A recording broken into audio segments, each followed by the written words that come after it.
2-2.5 മണിക്കൂറോളം ടൈം നമ്മളതിൽ സ്പെൻഡ് ചെയ്യാറുണ്ട്. നിങ്ങളൊന്ന് ആലോചിച്ച് നോക്കിയേ, ആ സിനിമ ബോറടിക്കാതിരിക്കാൻ വേണ്ടി അതിൽ എത്ര ക്യാരക്ടേഴ്സാണ് ഇൻക്ലൂഡ് ചെയ്തിരിക്കുന്നത്. ഒരു ഹീറോ ഉണ്ടാവും, ഹീറോയിൻ ഉണ്ടാവും, ലവ് സോങ് ഉണ്ടാവും, റൊമാൻസ് രംഗങ്ങളുണ്ടാവും, അതോടൊപ്പം തന്നെ വില്ലൻ ഉണ്ടാവും, വില്ലൻ്റെ കൂടെ കുറേ 10-20 ആളുകളുണ്ടാവും, സ്കോർപ്പിയോ കാർ ഉണ്ടാവും. ഇത്തരം കാര്യങ്ങളെല്ലാം ഇൻക്ലൂഡ് ചെയ്യുമ്പോഴാണ് ആ മൂവി ബോറടിക്കാതെ നമുക്ക് വാച്ച് ചെയ്യാൻ പറ്റുള്ളൂ.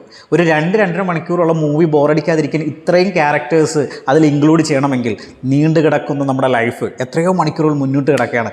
ആ ലൈഫ് ബോറടിക്കാതിരിക്കണമെങ്കിൽ എത്രമാത്രം ക്യാരക്ടേഴ്സ് നമ്മുടെ മുന്നിൽ വരും. 1000-ഓളം വില്ലന്മാരുണ്ടാവും, ഇതുപോലെ പ്രതിസന്ധികളുണ്ടാവും, പ്രശ്നങ്ങളുണ്ടാവും, ചതിയന്മാരുണ്ടാവും, എല്ലാ തരത്തിലുള്ള പ്രോബ്ലംസ് ഉണ്ടാവും. അതിനെ അതിജീവിക്കാനാണ്, നമ്മളെ ബോറടിക്കാതിരിക്കാൻ വേണ്ടിയാണ് ഇതൊക്കെ വരുന്നത്. നമ്മൾ തിരിച്ചറിയണം.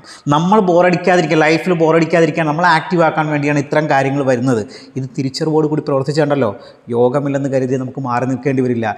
നേടിയെടുക്കണമെന്ന് കരുതി മുന്നിട്ടിറങ്ങാൻ സാധിക്കും. അതിന് നിങ്ങൾക്ക് എല്ലാവർക്കും സാധിക്കട്ടെ എന്ന് ആശംസിക്കുന്നു. Thank you. Healthy and happy day.